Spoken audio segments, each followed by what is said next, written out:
Well, the bar by Donald Trump has been set very low. Now, the warm-up summit, if you like, back in June was criticised for not producing any concrete results. How much pressure is on these two leaders to come up with those concrete results this time round?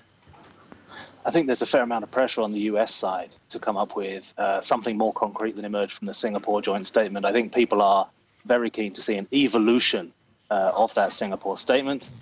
Those 4 bullet points that came out of that statement, 3 of them were, excuse me, barely actionable. So we really need to see some things that can be actioned after this summit, enter into a sustained working level dialogue to move the process forward through the rest of 2019. Now, in terms of political standing, when we think about Kim Jong-un, what are his priorities going to be when he goes into this? It's obviously harder for us to tell because he doesn't speak as much. But is he going to be prioritising easing the sanctions from the US, or will he absolutely be wanting to retain his tight grip on power in North Korea? I think he can do both. I don't think there's any contradiction there.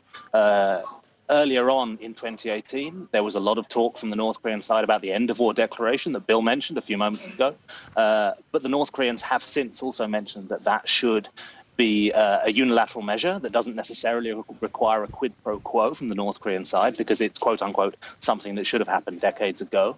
On the flip side, the sanctions relief question is something the North Koreans have been focused on a lot in the back end of last year, and they're certainly interested in making progress there. We've heard that in the last few days there's still no concrete conclusion on the denuclearization question, and that's partly because the North Korean request for sanctions relief is quite excessive from a US perspective. So that's definitely still under discussion even now at this late stage.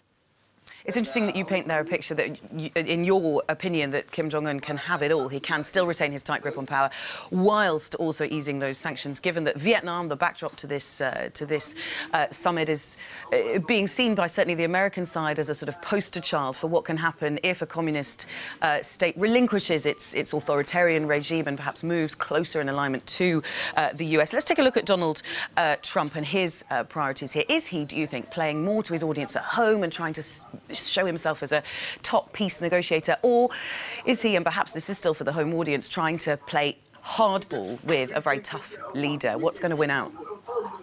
I think Donald Trump sees himself as an excellent negotiator, as the person who can make progress in dialogue with North Korea.